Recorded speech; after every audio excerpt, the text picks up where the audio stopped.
पिनेकोसाइड, पिनेकोसाइड कहते हैं। और इसे कहते हैं कोएनोसाइड, कोएनोसाइड या कीपे कोशिका या कोलरे कोशिका। तो इसमें दो स्तर होते हैं, इसमें स्तर होते हैं, वो दो स्तर होते हैं। और दो स्तर में बाह्य स्तर को एक्टोडर्म बोलते हैं, जिन्हें पिनेकोसाइड कहते हैं।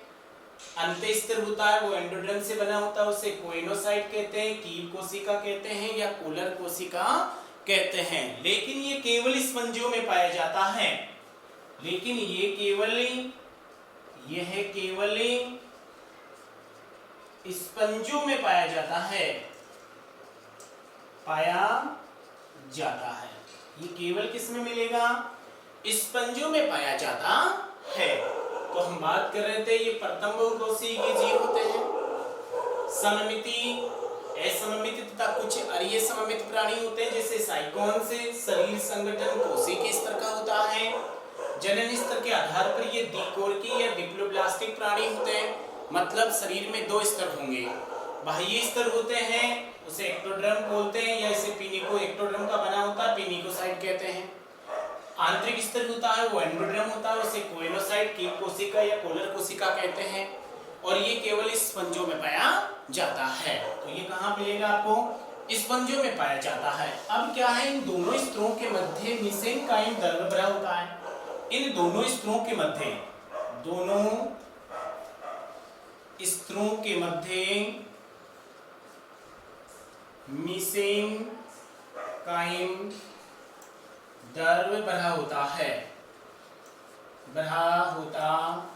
है, जिसमें एमीबोसाइडी कोशिका पाई जाती हैं। कौन सी? अमीबोसाइड कोशिका पाई जाती है। जो दोनों स्तर हैं उन दोनों स्तरों के मध्य भरा होता द्रव्य, उसे मेसेनकाइम द्रव्य कहते हैं। और उस द्रव्य में पाई जाती हैं अमीबोसाइड कोशिकाएं। और अमीबोसाइड कोशिकाओं में हम बात कर लेते हैं नंबर 1 आर्कियोसाइड कोशिका।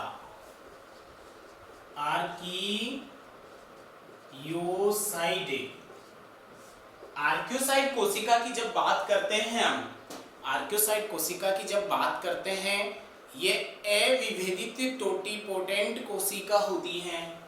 कैसी कोशिका होती हैं? अविभेदित टोटीपोटेंट कोशिका होती है। ध्यान दीजिए, आर्कियोसाइड कोशिका होती है वो अविभेदित कोशिकाएं होती है। कैसी होती हैं? अविभेदित टोटीपोटेंट कोशिकाएं होती हैं। इन्हीं कोशिकाओं के कारण क्या होता है? पुनरुद्ध होने की क्षमता होती है। इन्हीं कोशिका के कारण पुनरुद्धि भवने की क्षमता होती है। और प्रजनन काल में,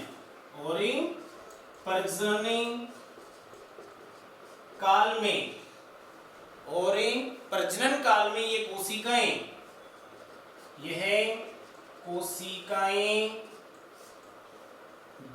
लिंग कोशिकाओं का निर्माण करती हैं। कौन सी कोशिका बनाती हैं? प्रजनन काल में ये कोशिका लिंग कोशिका का निर्माण करती है। तो कौन कर रही है? जो आर्कियोसाइड कोशिका है वो अविभेदित टोटीपोटेंट कोशिका होती है। इन कोशिकाओं के कारण पुनरुद्ध भवन की क्षमता होती है। इन कोशिकाओं के कारण क्या होती है? पुनरुद्ध भवन की क्षमता होती है। और यह प्रजनन काल में ये कोशिकाएं लिंग कोशिकाओं का निर्माण करती हैं। फिर है क्रोमोसाइट कोशिका, दूसरी कोशिका है वो है क्रोमोसाइट कोशिका। ये जो क्रोमोसाइट कोशिका है ये वर्णक कोशिका होती है,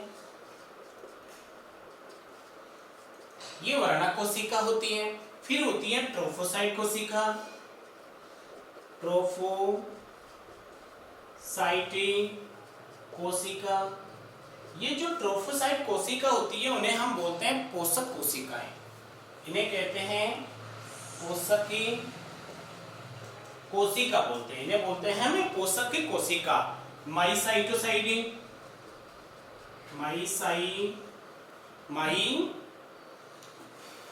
बहुत है ये, इतनी देखो, ये इतनी ही काफी हैं। तो हम बात कर रहे हैं मीगोसाइट, आर्कियोसाइट कोशिका होती है, एविभेदित टोटिपोटेंट कोशिकाएं होती हैं, कोशिकाओं के कारण पुनरुत्थान की क्षमता होती है। प्रजनन काल में ये कोशिकाएं लिंग कोशिकाओं का निर्माण भी करती हैं। क्रोमोसाइट कोशिकाएं वर्णक कोशिकाएं होती हैं, और ट्रोफोसाइट कोशिकाएं होती हैं वो होती हैं पोषक की कोशिकाएं। तो ये सारी की सारी जो कोशिकाएं होती हैं वो दोनों स्तरों के मध्य पाए जाने वाले मीसेनकाइम द्रव्य में पाई जाती हैं, और क्या क्या काम करती है वो आपके सामने हो गया। अब हम बात करते हैं शरीर।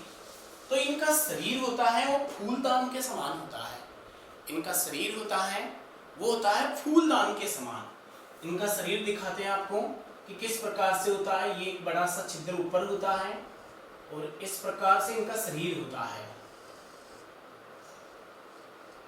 इस प्रकार से होता है। ये बड़ा वाला छिद्र हो जाता है शीर्ष पर, यह है शीर्ष भाग, और इस शीर्ष भाग पर है ओस्कुलम। ये ओस्कुलम छिद्र हैं जो शीर्ष भाग पर होते हैं। यहाँ शरीर में अनेक छोटे छोटे छिद्र होते हैं, ये बहुत सारे क्या होते हैं, ये छिद्र होते हैं।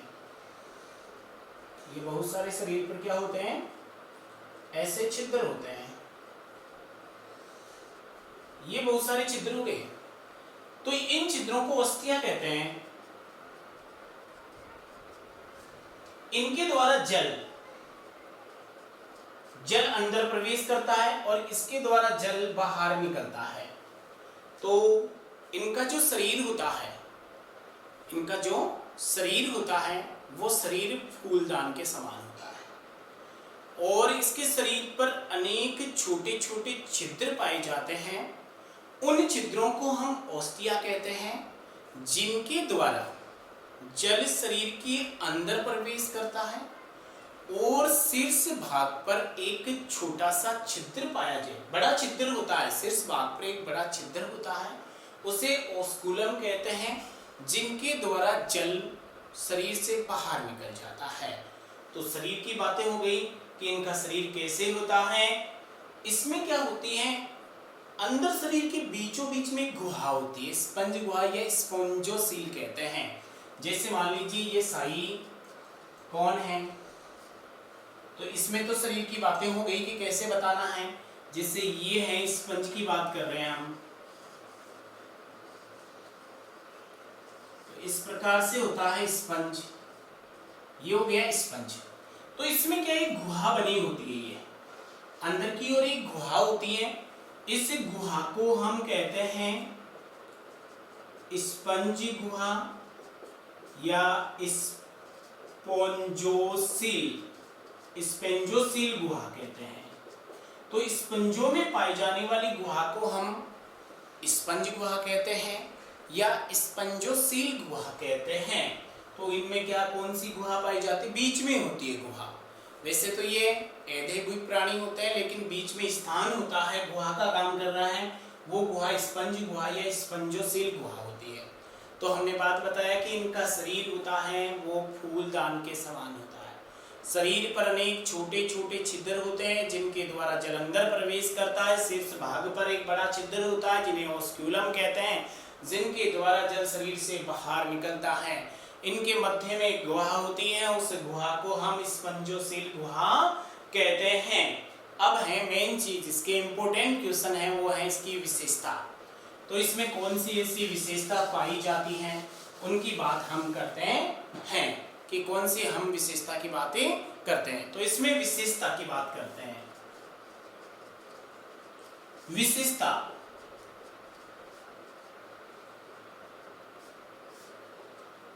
नाल तंत्र, नाल तंत्र, केनाल सिस्टम, नाल तंत्र का पाया जाना पोरीफेरा संघ की विशेषता होती है। वेरी इंपॉर्टेंट क्वेश्चन है ये क्वेश्चन इंपॉर्टेंट क्वेश्चनों में आता है कि नाल तंत्र या केनाल सिस्टम से कौन से जीवों में पाया जाता है। ये नाल तंत्र क्या करता है, श्वसन, उत्सर्जन, पोषण, जनन, इन सब में भाग लेता है। तो ये नाल तंत्र किस किस चीज में ले लेता है भाग, ये पोषण का भी काम कर लेता है, श्वसन में भी भाग ले लेता है, उत्सर्जन में भी ले लेता है और जनन में भी भाग ले लेता है। जनन तो ये पोषण, श्वसन, उत्सर्जन, जनन, इन सब में क्या करता है, भाग लेता है। तो अब है जनन बोल दो या प्रजनन बोल दो, एक ही बात होती है। तो पोषण, श्वसन, उत्सर्जन और जनन में भाग लेता है नाल तंत्र। वेरी इंपॉर्टेंट क्वेश्चन होता है। अब इसमें इसके प्रकार आते हैं। आजकल जो क्वेश्चन में पूछते हैं वो एस्केनाइड्स होते हैं, साइकोनाइड्स और ल्यूकोनाइड्स, इनके प्रकार होते हैं। जो नाल तंत्र पाए जाते हैं वो नाल तंत्र पाए जाते हैं एस्कोनाइडी, साइकोनाइडी और ल्यूकोनाइड। तो ये प्रकार हैं, ये नाल तंत्र के एक ही प्रकार हैं। एस्कोनाइड्स होते हैं, साइकोनाइड्स होता है और ल्यूकोनाइड्स होता है। तो ये तीन प्रकार हो गए किसकी, नाल तंत्र के। सबसे सरल प्रकार का नाल तंत्र है ये। सबसे सरल प्रकार का नाल तंत्र होता है एस्कोनाइड्स होता है, फिर साइकोनाइड्स होता है और ल्यूकोनाइड्स से होता है। तो ये नाल तंत्र पाए जाते हैं।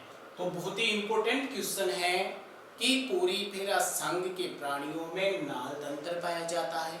ये नाल तंत्र पोषण, श्वसन, उत्सर्जन, प्रजनन आदि में सहायता करता है। अभी नाल तंत्र के प्रकार हैं वो एस्कोनाइड्स हैं, साइकोनाइड्स हैं और ल्यूकोनाइड्स, तीन प्रकार के ये नाल तंत्र पाए जाते हैं। सबसे सरल प्रकार का जो नाल तंत्र होता है वो एस्केनाइड प्रकार का नाल तंत्र होता है। अब हम बात करते हैं इनमें श्वसन। देखिए हम बात करते हैं, बहुत ही अच्छा प्रश्न आता है। श्वसन, उत्सर्जन, परिसंचरण तंत्र का अभाव होता है। बहुत ही अच्छी बात है, ध्यान से देखिए। श्वसन, उत्सर्जन, परिसंचरण तंत्र का अभाव होता है, तो इसमें ये नहीं पाया जाता है। तो श्वसन व उत्सर्जन शरीर की सामान्य सतह से होते हैं।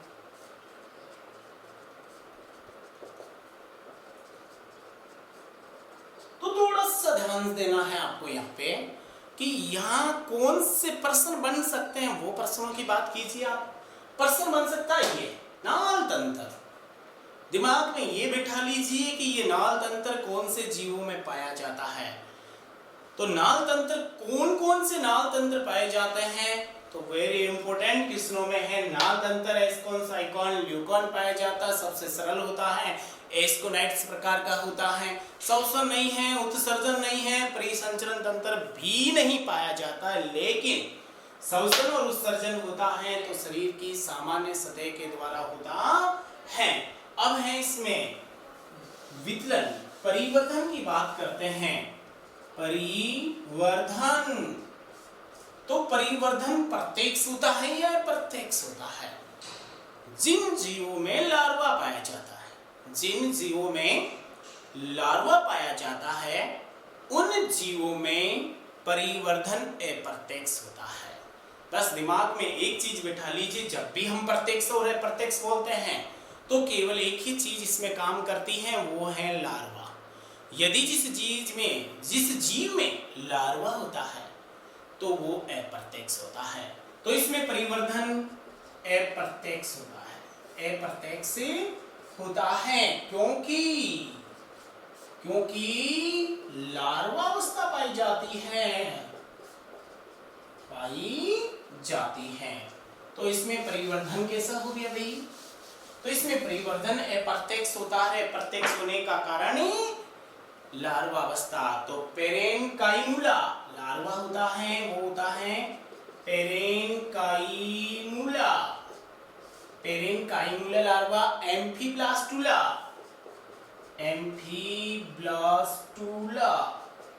तो ये लार्वा पाए जाते हैं भाई। पेरेनकाइमुला और एम्फीब्लास्टुला होते हैं ये लार्वा। ये अधिकांश साइकल में मिलता है भाई, साइकॉन्स में पाया जाता है अधिकांश एम्फीब्लास्टुला। तो ये लार्वा पाया जाता है। तो परिवर्धन अप्रत्यक्ष क्यों? पता चल गया होगा, क्योंकि लार्वा पाया जाता है। और जिस जीव में लार्वा होगा वो अप्रत्यक्ष परिवर्धन, लार्वा पेरेनकाइमुला और एम्फीब्लास्टुला इनमें लार्वा पाया जाता है। तो हम बात कर रहे थे अंत्यकंकाल। अंत्यकंकाल तो इन जीवों का अंत्यकंकाल होता है वो कैल्केरियम या कैल्शियम कार्बोनेट। कैल्केरियम सुख का, सिलिका सुख का, कैल्शियम कार्बोनेट का बना होता है, सिलिका का बना होता है और स्पॉन्जिल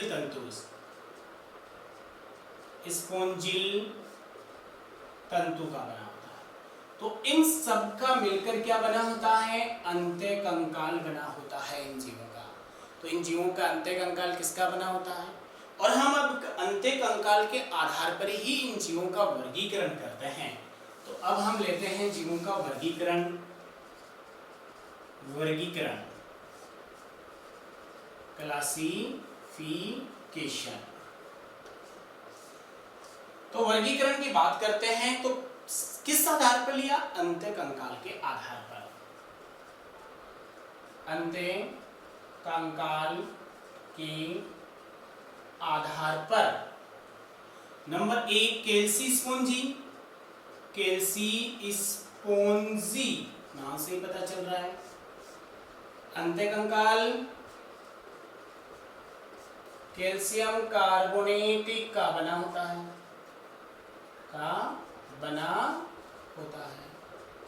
तो किसका बना होता है?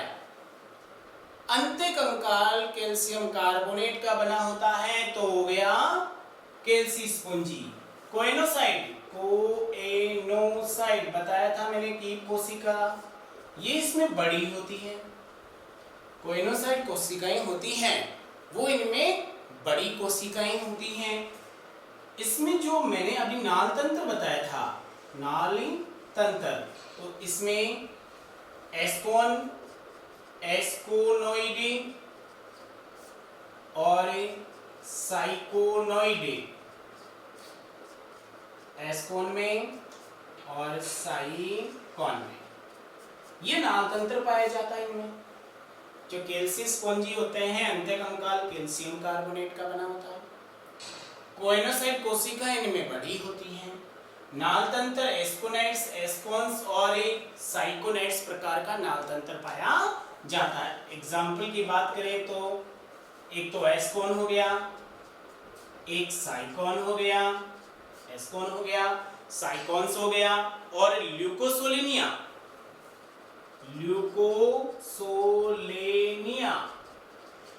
सबसे छोटा स्पंज होता है। ये सबसे छोटा होता है, ल्यूकोसोलेनिया होता है, वो सबसे छोटा स्पंज होता है। तो हम बात कर रहे हैं वर्गीकरण में। एक हो गया कैल्सी स्पोंजी, अंत्यकंकाल कैल्शियम कार्बोनेट का बना होता है। कोएनोसाइट बड़ी कोशिकाएं होती हैं। नाल तंत्र या एस्कोन और साइकोन प्रकार का होता है। और एग्जाम्पल एस्कोन होता है, साइकोन होता है और ल्यूकोसोलेनियस होता है। अब नंबर 2 की बात करते हैं, हाइलोस्पंजी। दूसरा बात करते हैं तो हाइलोस्पंजी। नंबर 2 हाइलोस्पोंजी। हाइलोस्पोंजी की बात करते हैं तो नाम से ही पता चल रहा होगा कि इसका अंत्यकंकाल सिलिका का बना होता है। अंत्यकंकाल सिलिका का बना होता है। किसका बना होता है भाई? अंत्य कंकाल सिलिका का बना होता है, इसे बोलते हैं ग्लास स्पंज, ग्लास जैसा नजर आता है इसलिए ग्लास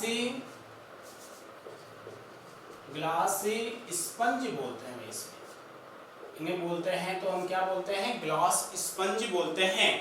इसमें हाइलोनेमा आता है एग्जाम्पल में, हाइलोनेमा, और एक आता है यूप्लेक्टेला, नाम सुना होगा आपने कभी, यूप्लेक्टेला एक ऐसा जीव होता है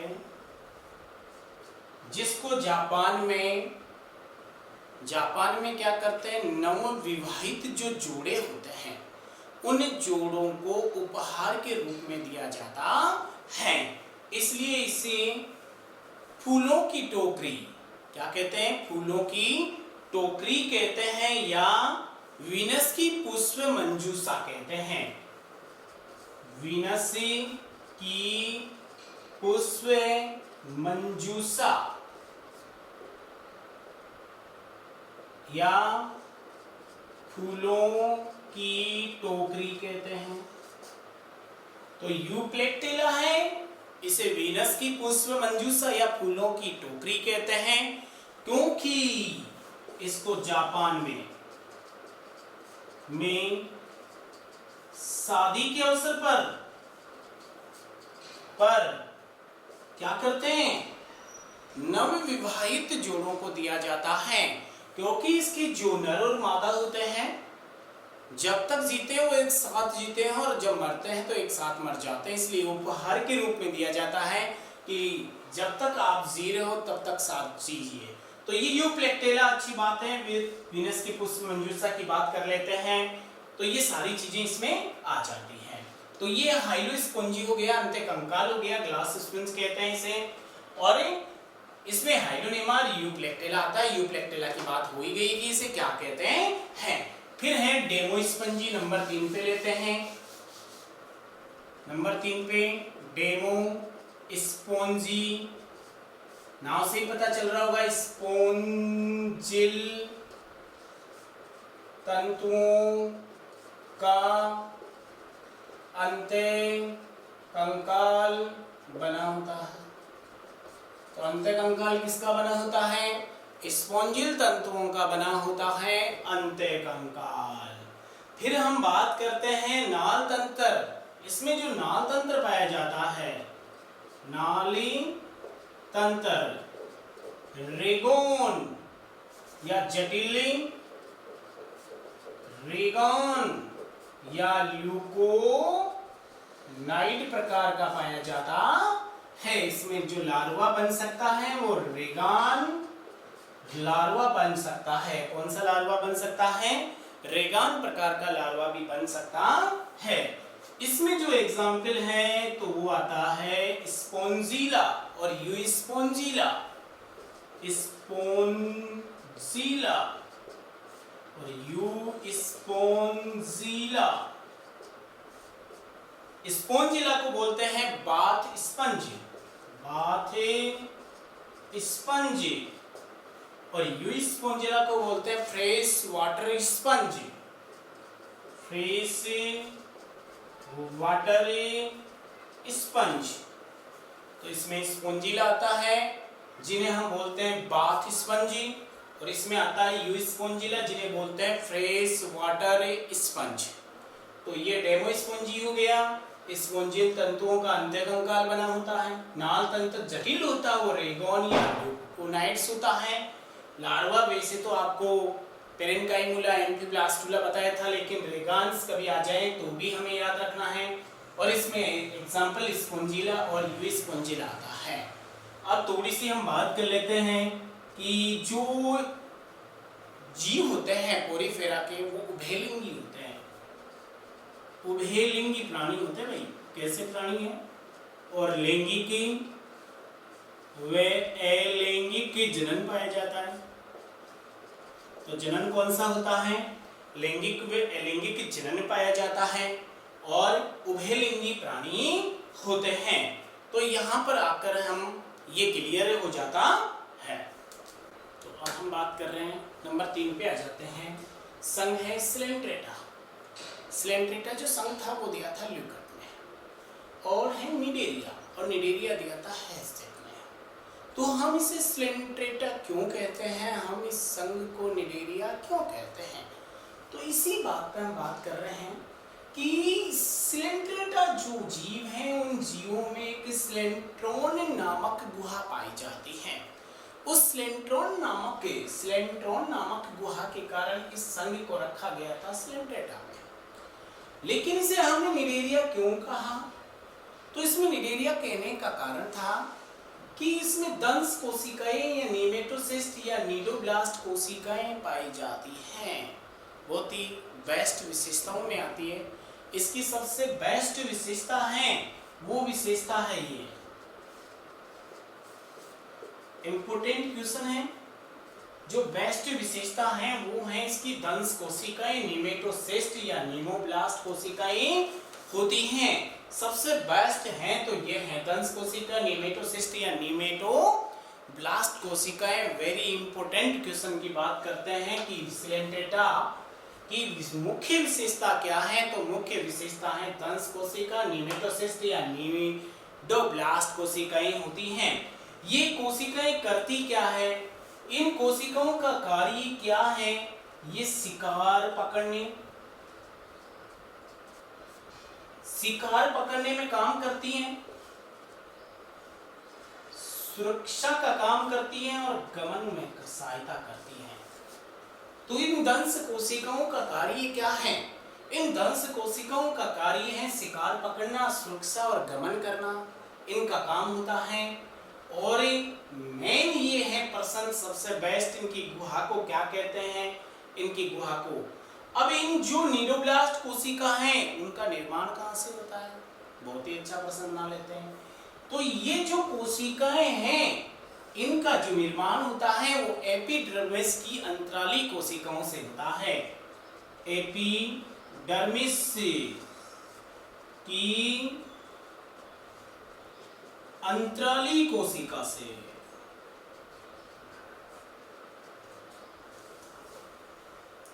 तो ध्यान से देखिए, हमें इसे निडेरिया में क्यों रखा। निडेरिया में रखने का कारण था दंश कोशिका, नेमेटोसिस्ट या नीडोब्लास्ट कोशिकाओं का पाया जाना। ये कोशिकाएं इस संघ की मुख्य विशेषता है। ये दंश कोशिकाएं कार्य क्या करती है, शिकार पकड़ने में, सुरक्षा में और गमन में सहायता करती है। ये दंश कोशिकाओं का निर्माण कहां से होता है, नेमेटोसिस्ट या नीडोब्लास्ट कोशिकाओं का निर्माण कहां होता है, तो एपिडर्मिस की अंतराली कोशिकाओं से होता है। तो ये हम दंश कोशिकाओं की बात कर रहे हैं, वेरी इंपॉर्टेंट क्वेश्चन की बात की थी। तो एक तो इसमें स्लेंट्रन गुहा मिलेगी, इसीलिए इसको इसमें रखा गया था। निडेरिया में क्यों रखा गया था, इसकी वजह से रखा गया था, ये क्या काम करती हैं और इनका निर्माण कहां से होता है। तो वेरी इंपॉर्टेंट क्वेश्चन आपके सामने है। अब हम बात करते हैं, आगे बढ़ते हैं। तो आगे बढ़ते हैं तो सबसे पहले बात करते हैं सममिति।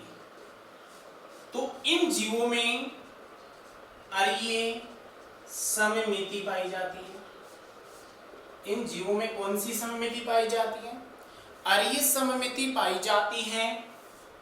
शरीर संगठन, इन जीवों का शरीर संगठन उत्तक स्तर का होता है। शरीर संगठन की बात करते हैं तो इन जीवों का शरीर संगठन उत्तक स्तर का होता है। जनन स्तर की बात कर लेते हैं। जब जनन स्तर की बात करते हैं तो जनन स्तर के आधार पर ये द्विकोरकी या डिप्लोब्लास्टिक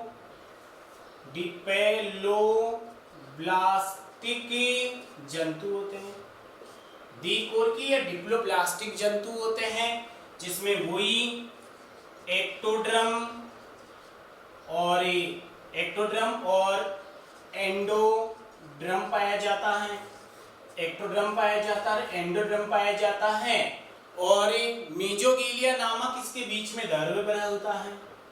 इन दोनों के मध्य मीजोगीलिया मीजोगीलिया नामक द्रव्य भरा होता है। कौन सा द्रव्य भरा होता है? मीजोगीलिया नामक इन दोनों के मध्य मीसोगीलिया नामक के द्रव्य या स्तर पाया जाता है। किनके मध्य? एक्टोड्रम और एंडोड्रम दोनों के मध्य का जो स्तर होता है वो स्तर मीसोगीलिया नामक स्तर पाया जाता है। तो सममिति सभी सिलेंड्रेटा में अरीय सममिति पाई जाती है, लेकिन मैंने आपको बताया था तारा मछली, इसमें बताया था आपको मैंने तारा मछली, स्टार फिश, नाम सुना होगा आपने, तारा मछली या स्टार फिश बताया था। तो इस तारा मछली की लार्वा, जो तारा मछली का लार्वा था, उस लार्वा में द्वितीय पार्श्व सममिति थी, और जो इसका वयस्क था उस वयस्क में पंच अरीय सममिति थी। तो ध्यान दीजिए, मैंने अरीय सममिति पाई जाती है, लेकिन मैंने बताया ना कि तारा मछली या स्टार फिश होती है, उसमें जो तारा मछली स्टार फिश होती है उसमें पाया जाता है। तो वो ये जो तारा मछली है वो इस संघ के प्राणी नहीं है, सिलेंड्रेटा संघ के प्राणी नहीं है, यह है इकाइनोड्रेमेटा संघ के प्राणी। तो इकाइनोड्रेमेटा संघ में हम बताया था कि तारा मछली होती है, उसके लार्वा में द्विपार्श्व लेकिन वयस्क में पंच अरीय सममिति पाई जाती है। तो ये बात है इकाइनोड्रेमेटा की, जो मैंने आपको सममिति अरीय सममिति बताई थी उस समय आपको मैंने बताया था। तो थोड़ा सा ये ध्यान रखना है, याद रखना है। वैसे इकाइनोड्रेमेटा में वापस बताएंगे इसको। तो ये अरीय सममिति हो गई। शरीर संगठन आपको बताया था कि उत्तक स्तर का होता है, जन्म स्तर के आधार पर ये द्विकोरकी या डिप्लोब्लास्टिक जंतु होते हैं। अब बात करते हैं आगे,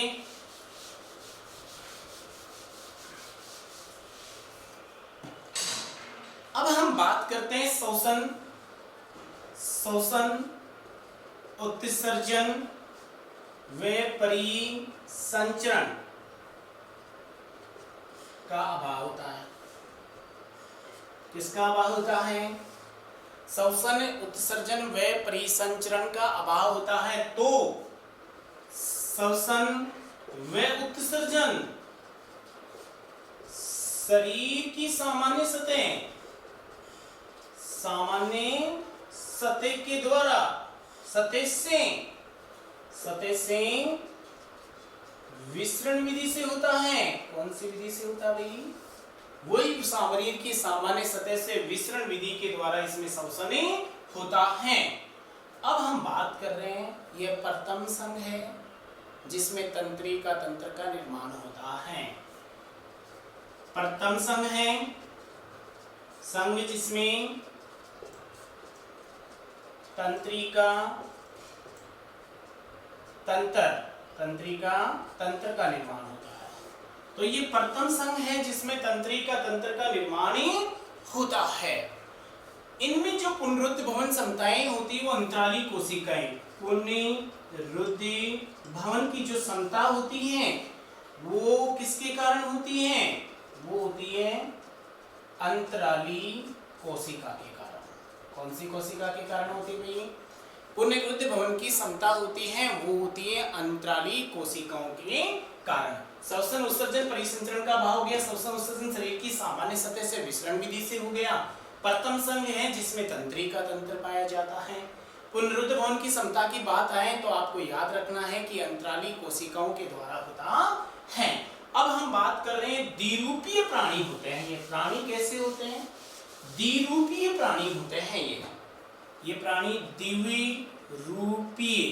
द्विरूपीय प्राणी हैं या द्विरूपी प्राणी होते हैं। कैसे होते हैं? द्विरूपी प्राणी होते हैं जिन्हें बोलते हैं जीवक। द्विरूपीय प्राणी हैं इसलिए हम इन्हें क्या बोलते हैं भाई? जीवक कहते हैं। ये द्विरूपीय प्राणी होते हैं, उन्हें बोलते हैं जीवक। इसमें दो अवस्थाएं पाई जाती है, एक पोलिप्स होती है और एक मेडूसा होती है। तो इसमें पोलिप और दूसरी अवस्था होती है वो मेडूसा अवस्था होती है।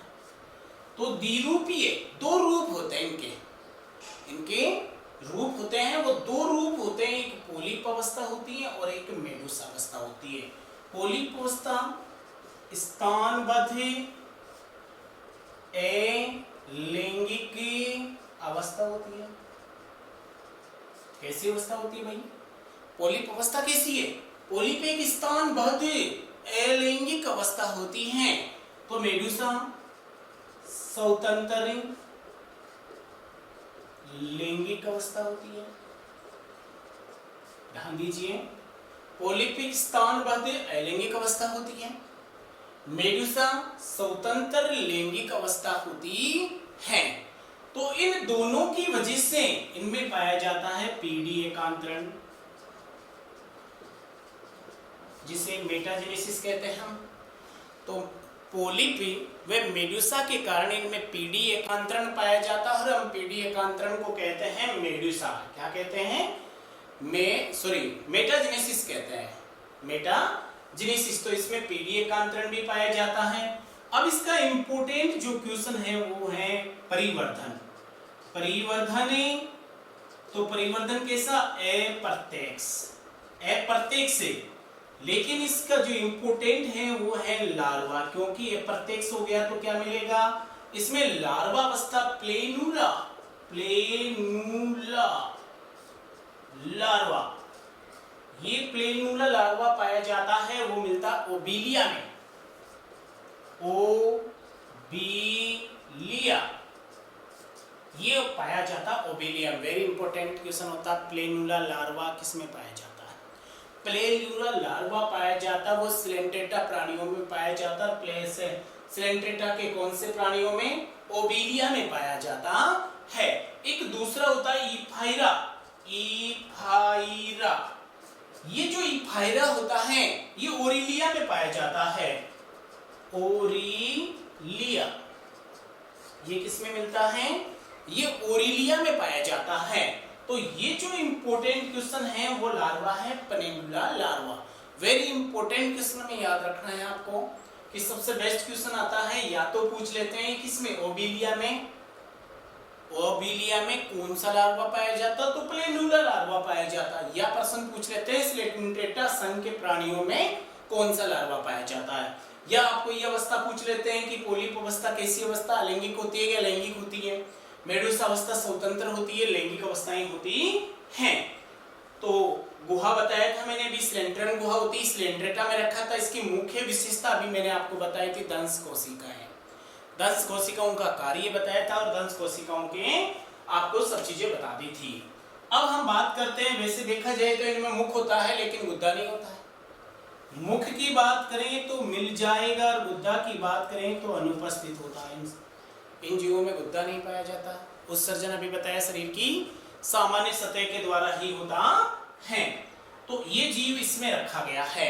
आपने कभी सुना होगा कि कोरल लीफ, नाम सुना होगा, बहुत ही अच्छा सा क्वेश्चन आता है कि एक बेस्ट क्वेश्चन की बात कर लेते हैं हमें, कोरल रीफ की बात करते हैं जो इस संघ के प्राणी बनाते हैं। कोरल रीफ की बात करते हैं तो कौन से संघ के प्राणी बनाते हैं, ये सिलेंट्रेटा संघ के प्राणी बनाते हैं कोरल रीफ। नाम सुना होगा ग्रेट बैरियर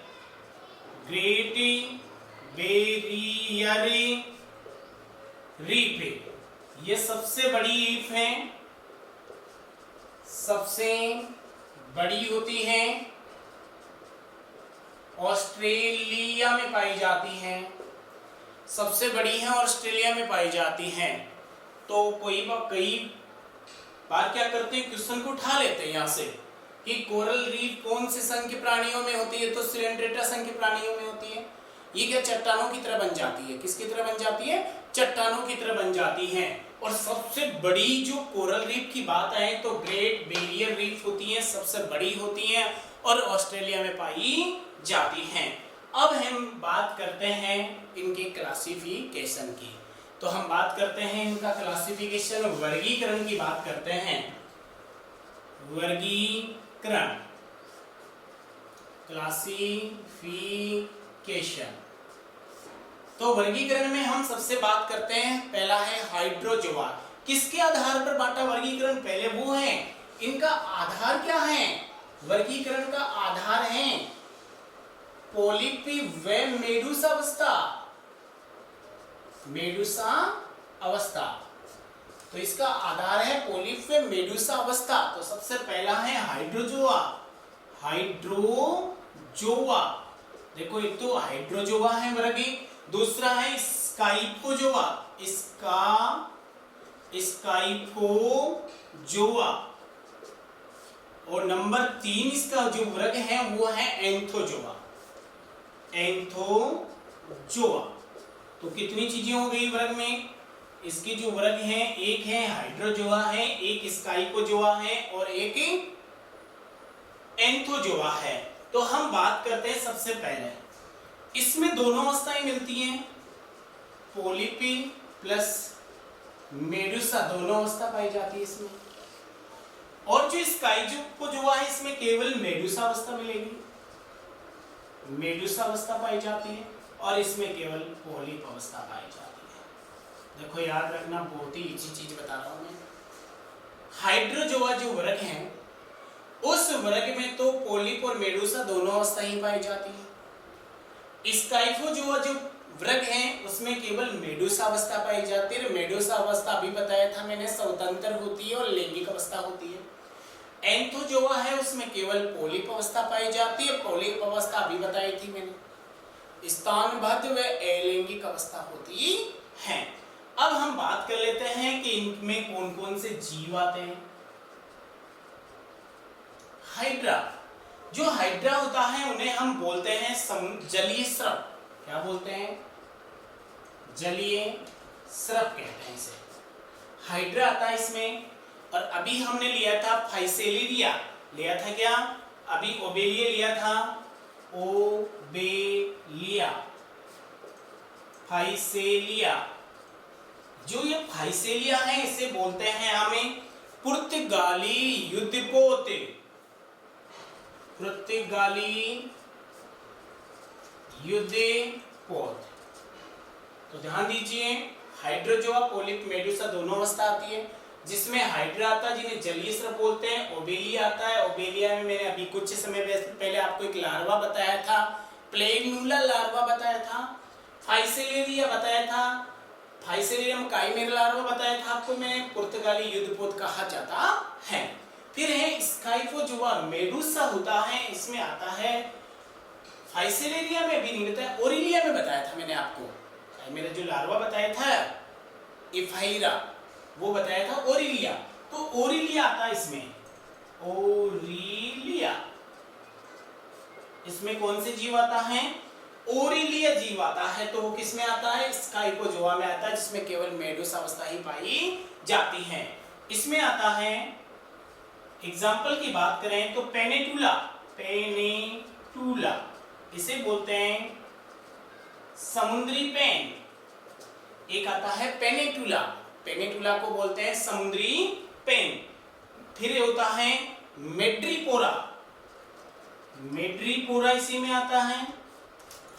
और मेट्रीडियम, मेट्रीडियम जिसे हम बोलते हैं सी एनिमल, वो भी इसी में आते हैं। तो हम बात कर रहे थे वर्गीकरण की, सिलेंड्रेटा के वर्गीकरण की बात कर रहे थे। वर्गीकरण का आधार रखा था पोलिप में मेडुला अवस्था। बिल्कुल इजी तरीके से देखना, आपने को ज्यादा सोचने की आवश्यकता नहीं, एक बार देखिए, बहुत ही प्यार से देखिए, याद हो जाएगा। हाइड्रोजोआ में दोनों अवस्थाएं, हाइड्रा जलीय स्रव, ओबेलिया, फाइसेलिया, पुर्तगाली युद्धपोत होता है। स्काइफोजोआ, मेडुसा, ओरेलिया होता है। एंथोजोआ होता है, पोलिप अवस्था ही मिलती है, इसमें पेलेंटुला समुद्री पेन होता है, मेट्रीपोरा होता है, मेट्रीडियम होता है जिन्हें हम सी एनिमल बोलते हैं। तो जो अभी हमने बताया था आपको, उसमें सबसे बेस्ट पोरीफेरा में बताया था नल तंत्र, एस्कोन, साइको, एस्कोनाइट, साइकोनाइट्स और ल्यूकोनाइट्स। वेरी इंपॉर्टेंट क्वेश्चंस बन जाता है। इसमें जो क्वेश्चन बनता है, सबसे बेस्ट जो क्वेश्चन की बात करते हैं वो बनता है अंतराली कोशिकाओं से निर्मित दंश कोशिकाएं, जो बताया था दंश कोशिका। वेरी इंपॉर्टेंट क्वेश्चन होती है दंश कोशिकाएं, जो किस संघ की विशेषता होती हैं? वो सिलेंट्रेटा संघ की विशेषता होती हैं।